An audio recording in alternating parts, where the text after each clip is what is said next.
and access questions about the history makers. How will the video archives be promoted, which was critical, because if you don't use archives, they really are useless. If no one uses them, so how is it going to be promoted? How will the archives be used? Who will use the archives? And a greater question is, are the interviews of professional standards and quality? Will they measure up to a professional and scholarly quality for historical research purpose? I participated in the Oral History Association and conferences for a number of years, and those people are very particular about oral history and the way interviews are done. I raise these concerns because of what I am. I'm an archivist. I was trained as a historian, a Ph.D. historian, and an archivist with the National Archives and Records Administration in Washington, D.C. I've been there for 26 years. So archives has been my life. I work with researchers from around the world. And I'm a unique person, I'm a unique profession, because there is no other person in the federal archive system that has the breadth and knowledge of Afro-American history and federal records. So my position is very unique. And let me say this, I've been at the archives for over a quarter of a century. And the depth and breadth of archival material that documents African-American life is phenomenal. And I can honestly say to you that in those years, my knowledge, which is very deep and broad, only constitute about a quarter of what's in those records.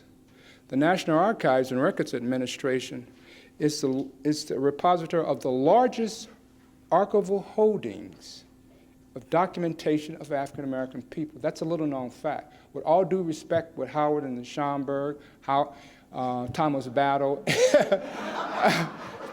Thomas Battle at Moreland, and we've talked, Howard and I, we're longtime friends, we've discussed this. And Schomburg is unique. I love the Schomburg, and so is the Moreland Spingarn. But in terms of the documentation in federal records, it's staggering. It truly is. What I've passed out is, there's two articles there. There's an article by Debbie Newman, who was the second subject specialist at the archive. She was there from 70 to 85, and she produced the Black History Guide in civilian records. And I worked with her on that article, Government Documents. That gives you a capsule of what's in the archives in terms of federal archives. The second piece is an article on the prologue piece. I put together prologue is our quarterly, and I did a special edition on African-American historical records in federal archives. And that essay of mine was the introductory piece. It's a very good piece because it shows you the connection between the Associates for the Study of Negro Life and History, Carter Woodson, the American Learned Society, and the National Archives. Because one of my contentions is that the creation of the federal archive system is intricately connected to the research of Afro-American history. The other two pamphlets gives you a précis of the National Archives. And the little blue piece, Nicole, that's our website. And we do have a huge, extensive web page. Now, the connection here is archives, clearly. What the history makers, what they are doing is phenomenal, because they are recording live, living history. And they're putting it on videotape. And that's an amazing process that has immense historical value. So when I contacted, I don't know where Gina got my name from, but she sent me a letter, and I immediately wrote her and said, we need to talk. We need to talk. And we've been engaged in this conversation. So I'm going to do everything I can. I'm in the federal system, so that I have my limitations of what we can do. But she knows that if she's ever in Washington and needs a place to meet or have a program, the archives is open to us, to her, and the history makers, particularly at the College Park facility or downtown. And there are other things that we're doing. So I'm honored to be here, and I think we have a wonderful opportunity to make some fantastic history.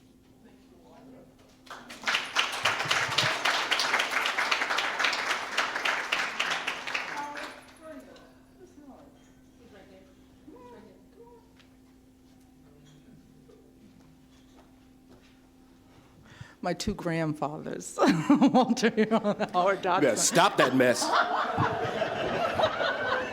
I do have a few years on you, dear, but I learned you were a senior citizen. I am a senior citizen. I'm a proud senior citizen. I just celebrated my 64th birthday. Ain't I looking good? Come on. But you still can't call me your grandfather. I have one grandchild. Good evening, good morning, how are you all doing today? Let me say first of all that it's a pleasure to be here and to share some time with you, and especially be involved with you in trying to figure out how we make this really incredible project a success. It's, first of all, it's not often that individuals have the combination of courage and vision to take on something of this magnitude. And then second, people who do it, or have the combination of courage and vision frequently sprint out the blocks and they hit about the 20-yard line and say, oh God, I can't do all this stuff, and they start backing up. Not Juliana.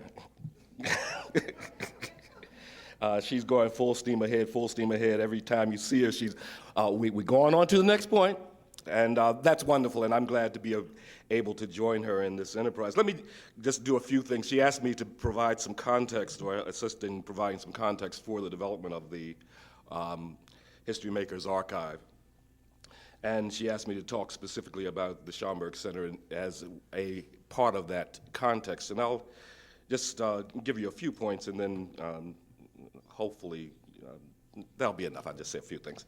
The first is that this business of doing oral histories as it relates to the African American experience actually doesn't start with the slave narratives. There actually are, there's evidence that people were meeting enslaved Africans at ports in places like Columbia and others as they arrived, and were taking down their personal narratives. And so there are, in fact, some published books that capture the voices of these enslaved Africans as they're coming off the ship, talking about their, where they've come from and what their experience has been. There's, during the period of the British attempt to overthrow the slave trade, or at least to shut it down so that they could make money otherwise, there were individuals who were captives on board those ships who were brought into port, and they had in the sites where these individuals were basically disembarked and put to work, they actually had courts there, and if there were any violations of their rights in the context of their work and activity, they had an opportunity to petition the judge and to have them redress their grievances, and they would frequently take a deposition from them that was fairly extensive, and there are published records of this coming out of the British archives. So, but the Slave Narrative Project did turn out to be one of those that provided an opportunity for us to get a fairly systematic and organized attempt to capture the voices of enslaved Africans, or former enslaved Africans, after they had, in fact, ended the slave trade. This oral history business actually takes place in about 3 different phases. The first one is simply capturing the voices through text. The second one, as the technology developed, the method became to capture the voices of the enslaved, or the person in oral history, through an audio technology. And then the audio would be converted to a transcript. And in all too frequently within the oral history, if you will, field, the audio would in fact be destroyed after you'd captured the text. What do you need to hear the voice for anymore? One of my staff members at the Schomburg Center back in about 1980 got the idea, and I'm not sure that he was the first one to do it. I know they were doing it with filmmakers, but he started to do the oral histories on videotape. And rather than transcribe them, we kept the whole videotape. And among the things that happens, specifically with African Americans when you're doing oral histories on videotape, is that they do stuff that tell you more non-verbally than they tell you in the text. And so you end up, if you were to simply transcribe it, you wouldn't get the whole story. Because, how do you put that on the paper? Any event, doing this on videotape actually gives you not just a textual narrative, but also a visual narrative of the person's attitude and a lot of other things as they're going through telling these parts of their history and their story. And so this particular approach to oral history, I think, is a major step forward, and one that will allow people coming behind us in conducting research and using these materials, will allow them a deeper level of access to the thought and behavior and feelings and perspectives of the interviewee than either of the two previous technologies or methods. And that's one of the things that makes this HistoryMakers approach to this work so important. Now, Walter was standing up here cracking, or trying to crack. But he's telling the truth. And I think one of the things that happens with, certainly happened with people who were organizing African American libraries and collections, was that you start off with this myth that you're going to collect comprehensively. You're going to collect everything there is to know about black folk.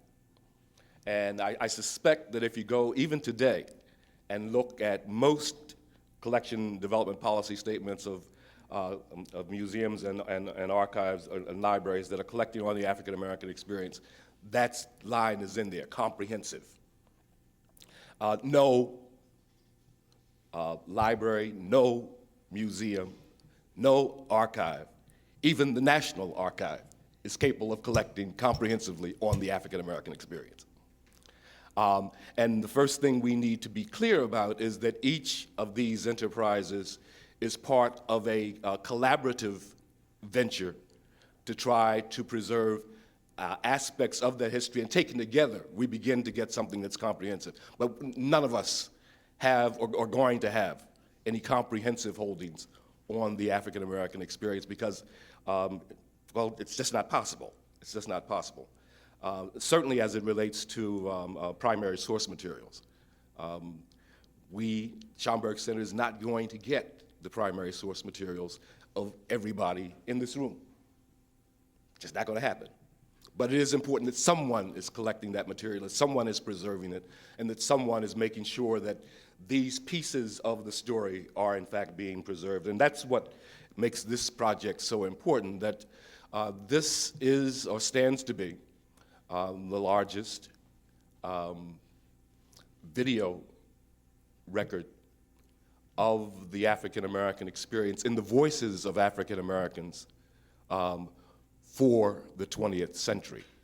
And we've just tripped into the 21st, but the people we'll be interviewing are 20th century figures, and it's very important for us to understand that right now, in all honesty, a lot of libraries and archives have, in fact, been focusing their attention on trying to catch up with 19th century stuff and go crazy trying to catch up with all of the great stuff of the 19th century. Guess what? We have a whole century, and I actually consider the 20th century the African American century, if you think about it, because we've gone through these various stages of both historical, cultural, political development, and our existence as a people, just in strict demographic terms, has gone off the charts, just in a place like New York City, by way of example. Imagine this. In the year 2000, in the year 1900, New York had a total black population of 60,000 people. Today, New York's black population is in excess of 2.3 million people, and if organized as a single if you will, governmental unit, it would be the 4th largest city in the United States after New York itself, Los Angeles, and Chicago. So in 1 century, we've gone from something like 60,000 people to over 2 million people. And that's happened in other parts of the nation. And so we've been out there, and we have not done an adequate job of documenting that, not even in New York City. So what I'm saying is that basically we have this major challenge before us, all of us in this business of collecting and preserving aspects of the history and culture of people of African descent. All of us have an incredible challenge before us. I get new research libraries have come up in Florida, in Texas. It's new ones coming up in Texas, new one in Denver, Auburn Avenue, and people are talking about, is the Schomburg Center concerned about the competition? Hell no. It ain't no competition. I'm not going to be in Atlanta or Florida trying to capture that piece. I just don't have the capacity to do it. And every time we get another institution that's positioned to capture and preserve some of that, all of us are strengthened and the record is fuller. So that's the business that we are and should be about and should be in. And I'm just very pleased to play whatever part I can in doing, fulfilling the piece that but know very well that comprehensive is not an agenda. It's trying to collect as much and be as responsible as we can for preserving that which we have. Now, very, very quickly, because I got your message. We've had an oral history program, as I suggested, since about 1980. It has not been a systematic program such as this. It's been a kind of episodic program doing projects from time to time when we were able to pick up some funding, or when someone came into the building and had a story that we thought was it was urgent for us to try to capture and preserve. We did a series, again, with funding on the Harlem Hospital. We did a series on the origin and development of the Black and Puerto Rican Legislative Caucus in New York State. We did a series on a jazz oral history series. The jazz oral history series is actually on our website with streaming media, and you can see the full interviews and all the rest of that. And it was one of the most recent ones that we did, I think about 30, 35 interviews with major figures in jazz, some of whom have since passed. Doc Cheatham, Nat Adderley, et cetera, were among those interviewees. The occasional ones, people like Usman Sembane come in and we sit down and we have a chance to sit with him and spend an hour, 2 hours, 3 hours kind of talking through his story and other historical figures, but it has not been a systematic program such as this to go across the nation and capture that. And that's the reason why I want Juliana to keep on doing it, because we're just not going to have I can't focus the money and the resources to do that kind of thing without undermining some of the other aspects of my operation. We also collect outtakes from filmmakers. And we have a really extensive collection of those kinds of outtakes. We have the entire archive of William Reeves, who's probably the leading and I guess most continuously working African-American documentary filmmaker in the country. And his stuff is frankly incredible. One of the pieces that's in there that has not been used by the public, he interviewed everyone, I think around 1970, 71, everyone that was still living who had some connection with the Harlem Renaissance. And he was doing it to do a film on the Harlem Renaissance. The film, he was never able to raise the money to do the film, so all those interviews are there, sitting there and unused. We have all the outtakes from the 2 documentaries that were done on Adam Clayton Powell. And Bill has just completed a major piece on Ralph Bunche, and we have we will be receiving all of those outtakes. So we have that as part of our archive. The number, Juliana, how many you have? I don't know, but there's a lot of stuff there. And I will just say that we share with her the challenge that faces all both audio and visual archives. The cost is not in capturing. The cost is in processing and preserving And we have, like other entities going into this business, kind of calculated what our costs were on the cost of the camera crew and et cetera, and usually end up without having the budget behind it to do the immediate processing and cataloging that's so necessary.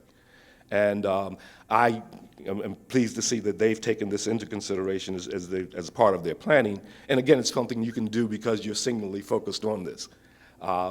Every time I bring in a collection, one of the things that I tell people in the library business and remind people, nothing is free in America. And every time that somebody even gives you a collection, all they've done is given you some more debt. Because you have the cost of storage, of processing, and preservation that's on your back unless they give you some dough.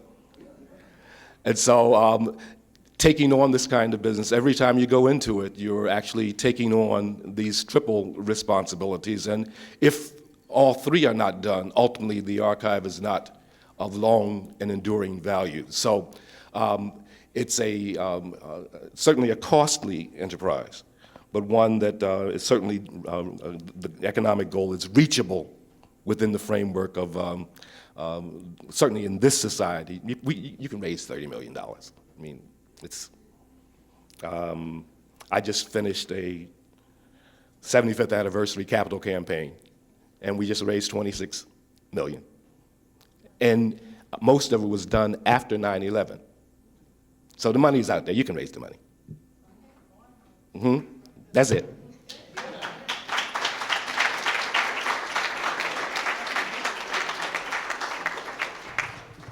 See why I love the two of them. Really, they are, it was very important to get their support, let's put it that way. And I remember when Walter Hill actually sent me a letter saying that he would collaborate in any way possible. And Howard, because I had heard of their oral history collection, and I really wanted to avoid the crabs in the barrel syndrome. I went there with a little trepidation, and I remember saying, Howard, I'm very serious about this. And he said, I know. But he calmed me down. He said, video can be shared. It's not like a piece of artwork. And so that was it. And so we're sort of off and running, and I always mention the Schomburg collection because it is where I found in that rich treasure trove my legacy. So I want to go on. We're not going to take a break there. If you want to, just go and get some refreshments back there. Help yourself. What is this, sort of digital archive, and what is the technology, that's really happening in the country right now? And there are three people that are going to be presenting. I would like to start with Susan Madison from the Cable Media Center. My background originally was in the cable industry for a long, sort of 18 years. And Susan I met actually after getting involved with an organization called the Association of Moving Image Archivists, though I didn't meet her through that organization. That organization is dedicated to archiving in the moving image industry, and they sort of adopted us and helped guide us in the early years in terms of preservation and the things that were important to do. Susan they have a fabulous facility in Denver where it was at one point, Tony knows this, Tony Cook Bush, was the heart of the cable industry. Now the cable companies aren't there anymore. But they've built, affiliated with, is it the University of Denver, and have built this really state-of-the-art facility out there. And with no further ado, I'd like to bring up Susan Madison.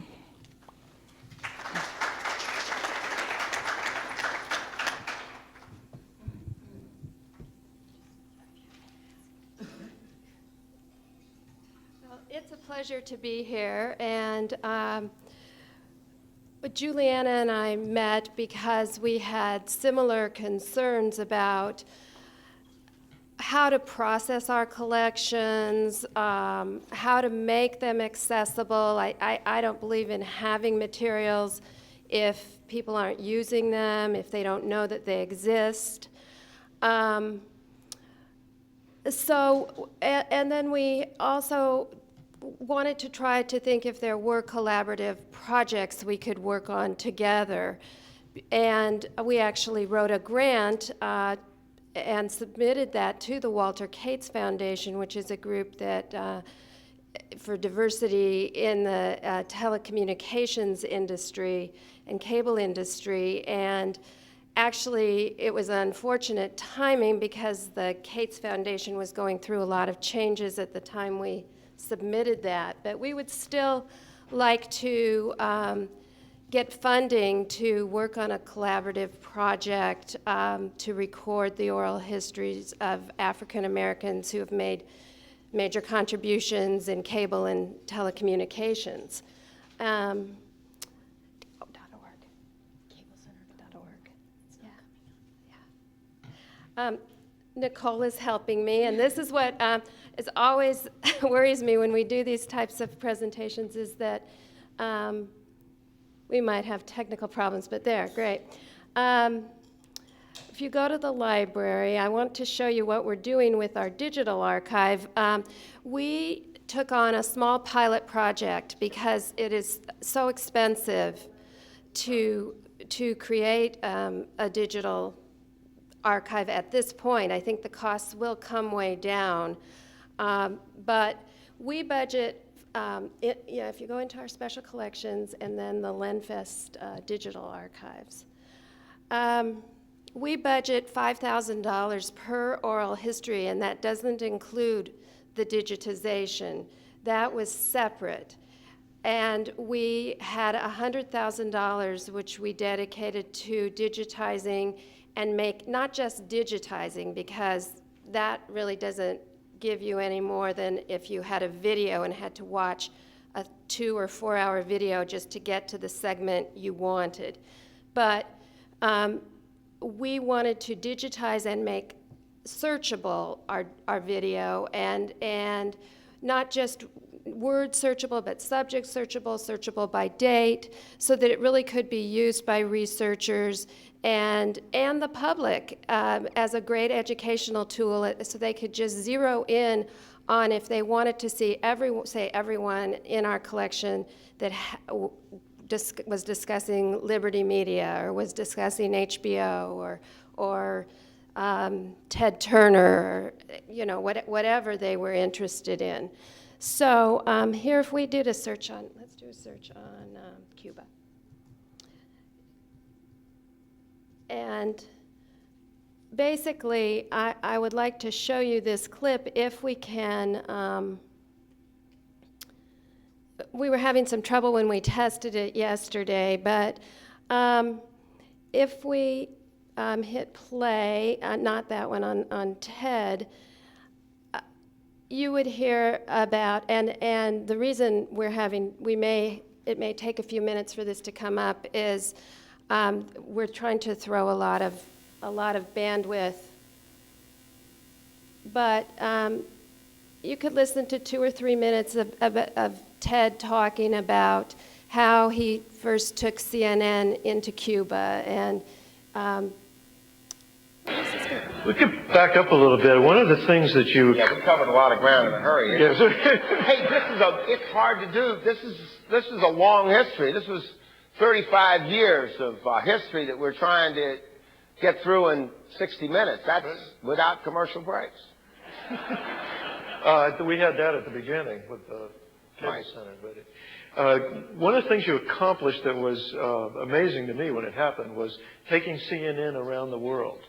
I think it's one of the most unique accomplishments anybody did. You got landing rights for a signal everywhere. And can you talk a little bit about how you managed that? Well, it was a great challenge because, well, the first place, where did the idea come from to cover the world?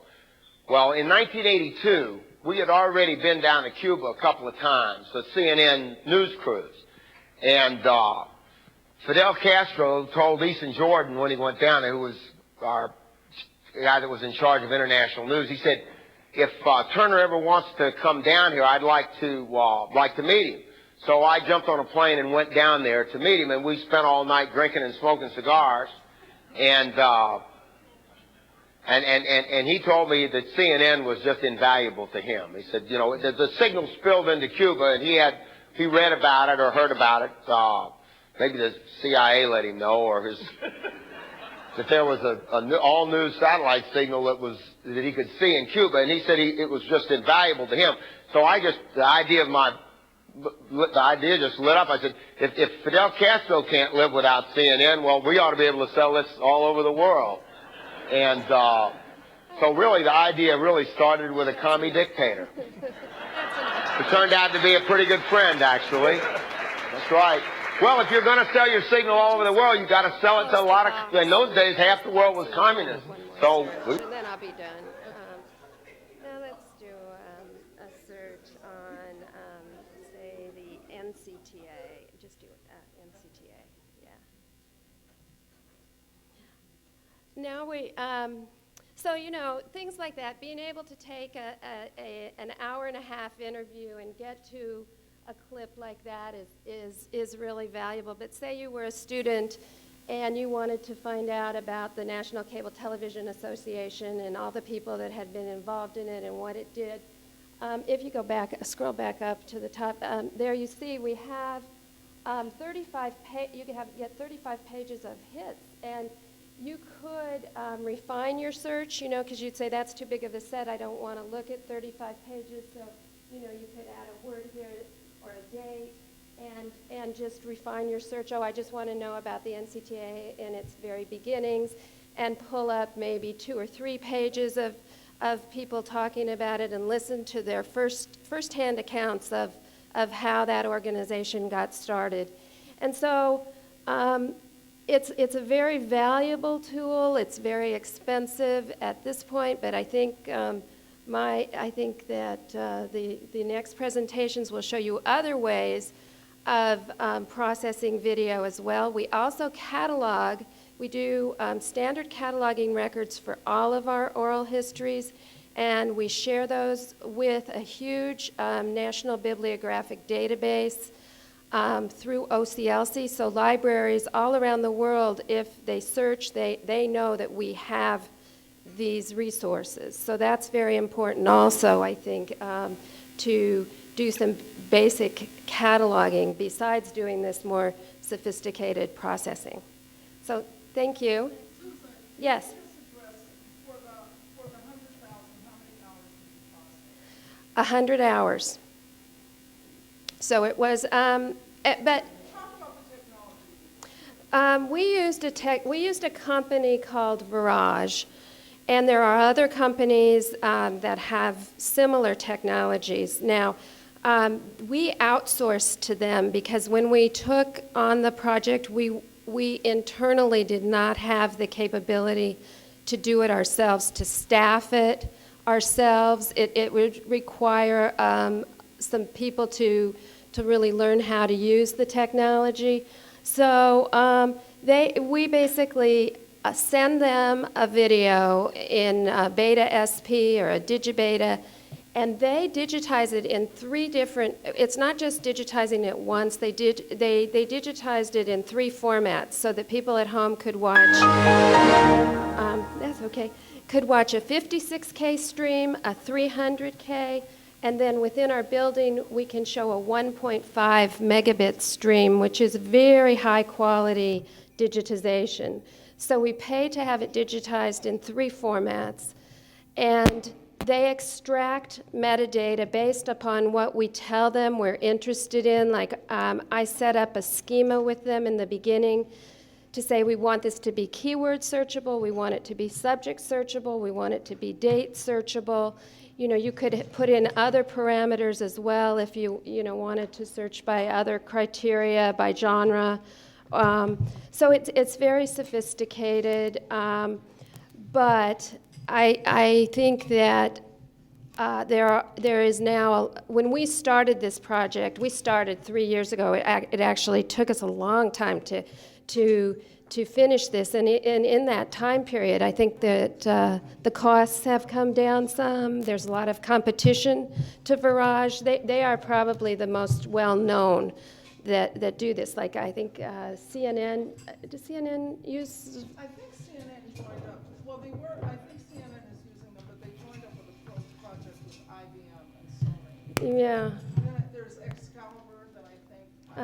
Convera, and you can see where internally, like an organization like CNN that has hundreds of thousands of hours of video wants to repurpose their own news, and so for them it's very valuable. ESPN, all of them, how do they get at what they've already done in the past if they don't have a tool like this?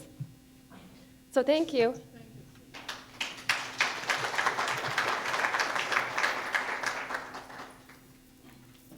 Michael, you'll introduce yourself. Sure. Okay, great. Well, I am really honored to be here. I've been working in oral history a long time, and I've never seen a project like this that has the potential to really make a difference, not just for the subject matter of African American history, but for the way we handle all of this material. I'm going to make a brief presentation of some approaches that I've been working with, and I guess the preface that I should offer is that I'm not coming at this, although I'm going to be talking about technology. I'm basically more like most of you. I'm a working historian, interested in stuff. I don't have a background in computers, and I just sort of wandered in to some of this new stuff, I think propelled by about 20 years of frustration with the great dark secret of oral history. And the great dark secret of oral history is that most of it is never used very well. We're very good at collecting. The old people are dying. I began with my grandfather, as I told some of you last night, at 97, and of course that's important to do. But what happens after that has been the bane of everything from the biggest archives to every one of you with a shoebox of photographs at home or a shelf of video cassettes with the labels peeling off, which is nobody knows what to do with it. So it sits there. And the volunteers are excited about interviewing, but they sure ain't excited about transcribing or processing. And sooner or later, the labels fall off, nobody knows what it is, and it gets thrown out. It happens even in archives, because it's just, or it decays. So I sort of wandered in. Let me log in here.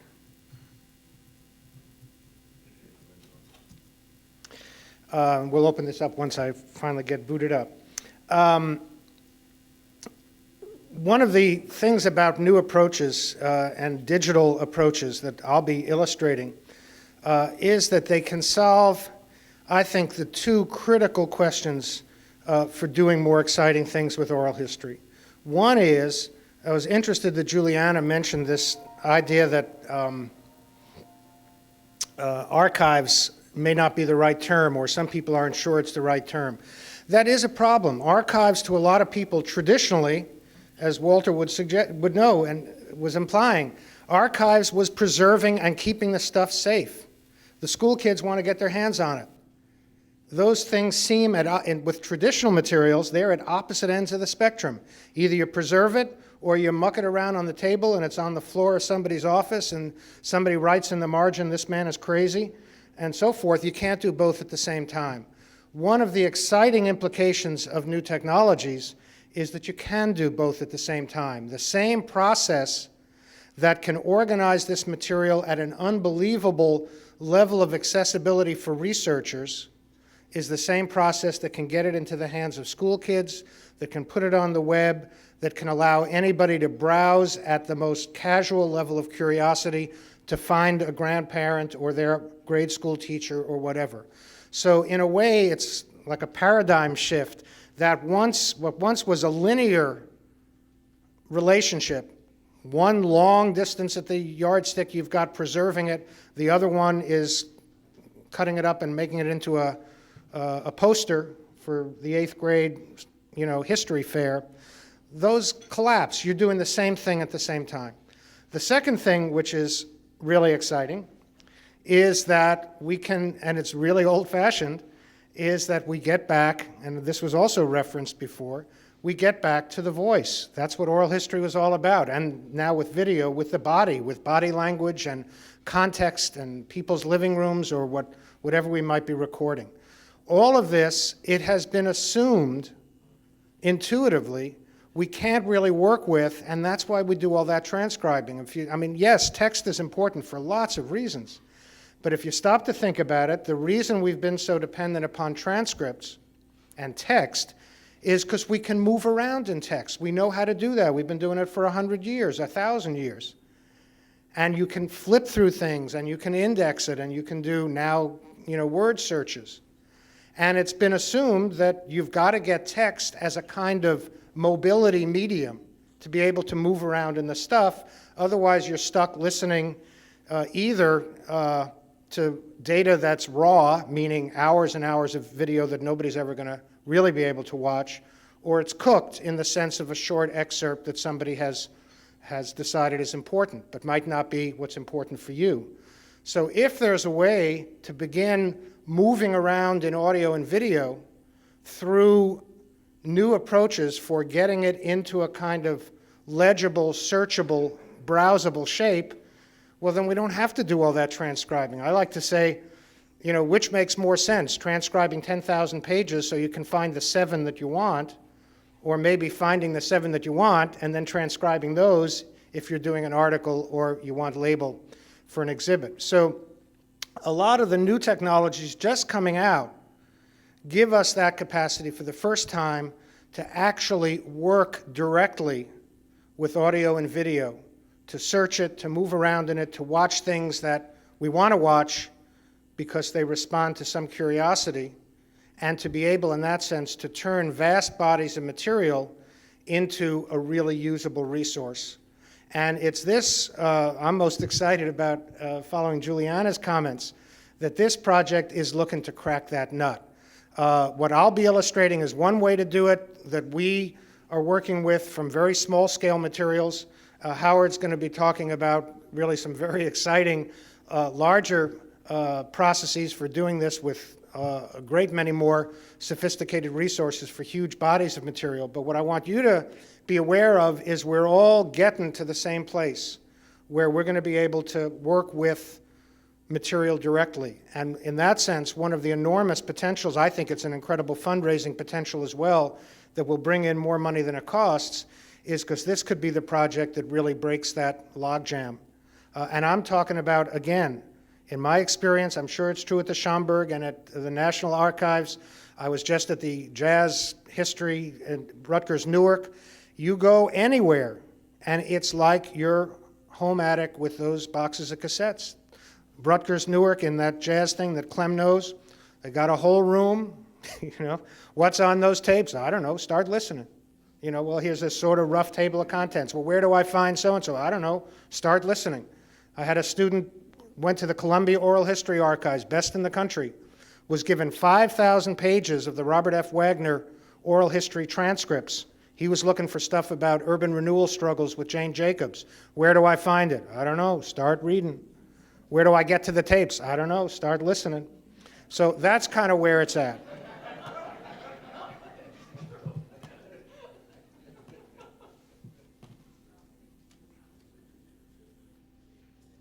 Okay, we can open this up now. So the way I wandered in was through seeing a demonstration of some software recently developed for the market research field that was working directly with video, what we call digital indexing. This is not cataloging. A catalog brings you up to the book or up to the interview, and this is a way to get inside the interview. And I just got fascinated with the implications of this for oral history, because that's what it seemed to me we need to do. And I've started playing with that over the last year, just recently, beginning with that story, putting my grandfather in there, as I told you last night. And I'm now really working with this fairly extensively as a consultant to a number of different projects. So this is not the modality that would handle your 5,000 interviews, but I just wanted to illustrate the kind of things that are becoming possible, and then we can sort of explore, as we get a full range of possibilities, what some of the implications are.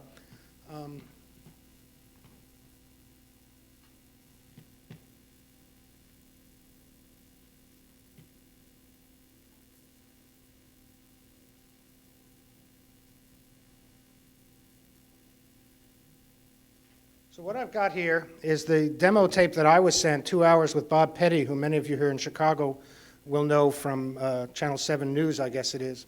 And just a very, I only have a couple of minutes, so I can't do the full demo I'd like to do.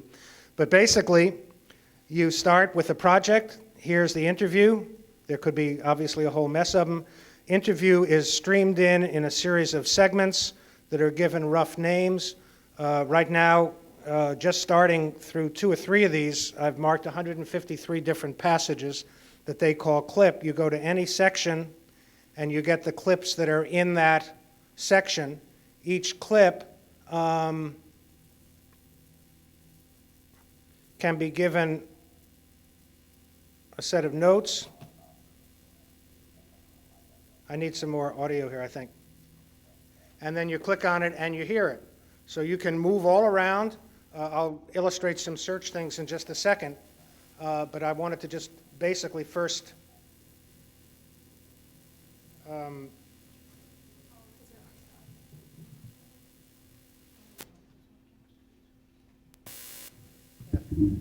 that's what happens when you plug it in the dark.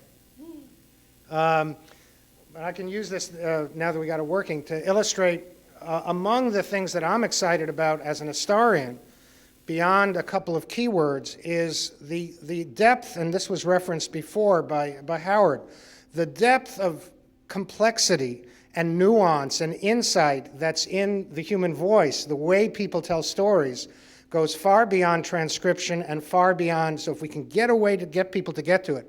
So listen to a story like this. Talk about your father, Robert Petty, who was your namesake. It seems like Robert's fault, you know, that aren't you the third Robert? I'm probably the 300th Robert in my family. It's kind of a family name. My grandfather was Robert. My father was Robert. My father's 2 brothers were Robert.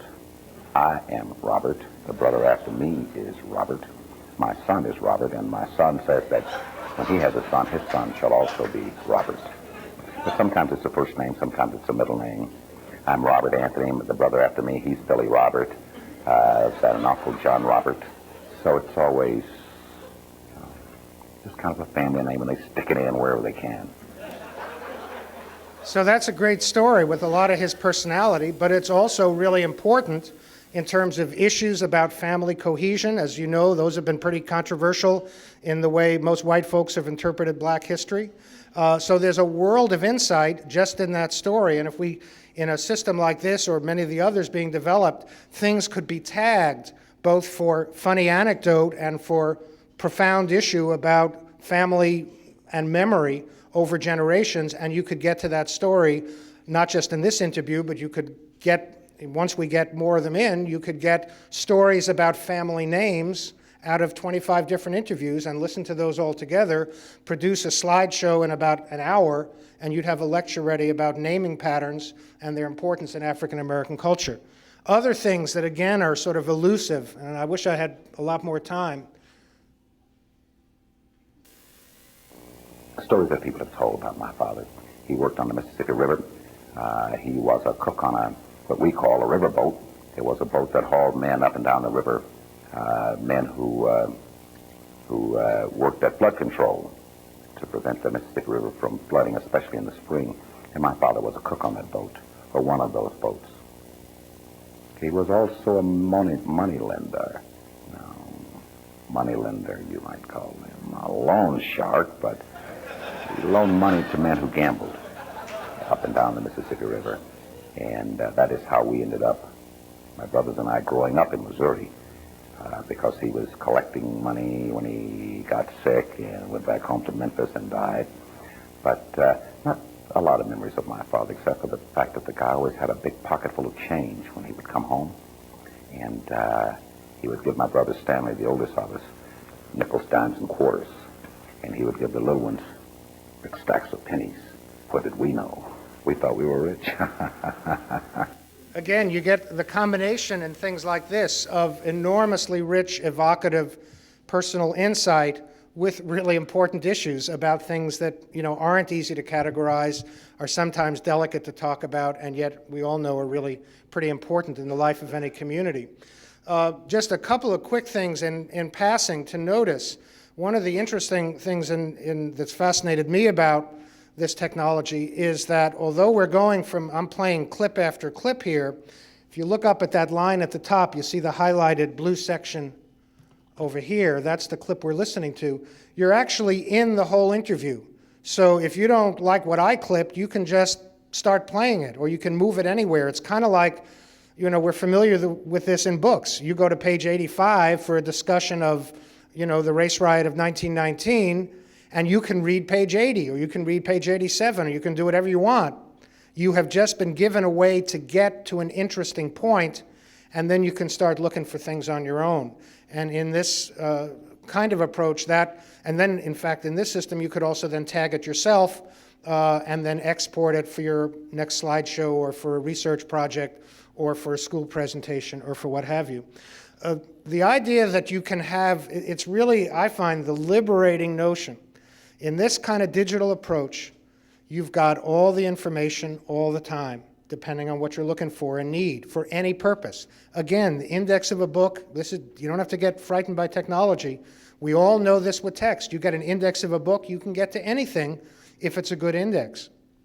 This kind of approach, you've got that same capacity, but on multiple levels at the same time. So for example, within the project, if we were sort of doing training and you wanted to work with people, you could, here's a complicated moment where there are technical problems that are not unrelated to the fact that he's talking about the death of his father, and it may not be easy for him to talk about.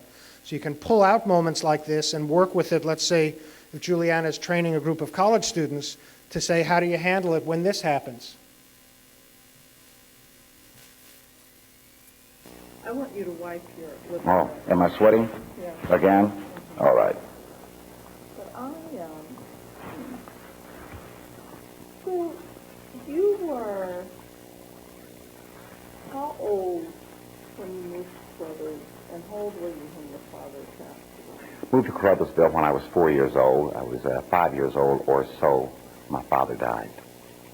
Yeah.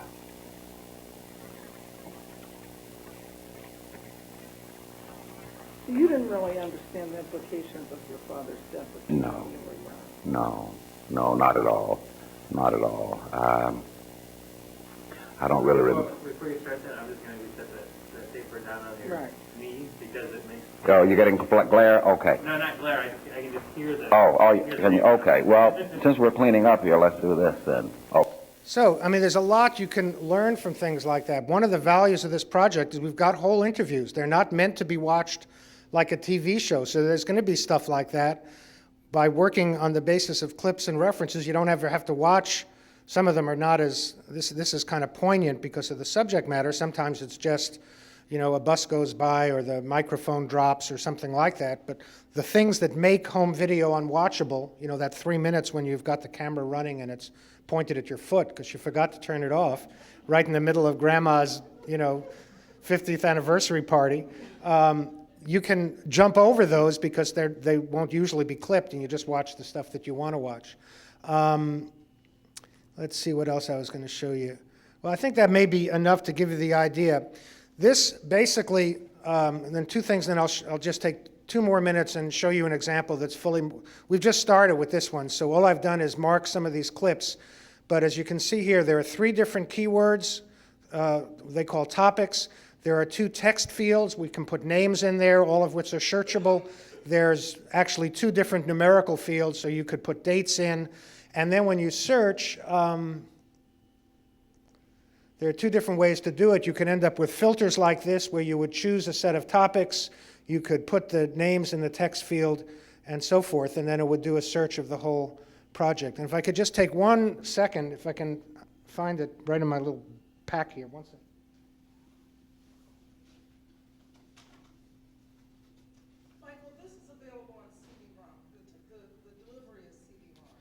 Well, it can produce CD-ROMs. One of the things I'll mention while I'm shifting disks is that in this approach, I mean, ultimately it could be in DVD as well, or it can be on a server. One of the things I would be interested in exploring with your project, one of the real capacities that we have right now is to burn exactly what you're seeing here onto CD-ROMs, for instance, in school use. That you could, we're doing a project now where we've got a class, we're going to give every student a CD-ROM with 5 hours of interviews on it that are completely coded in this form so that they can actually research stuff and find things of significance, do research papers and so on.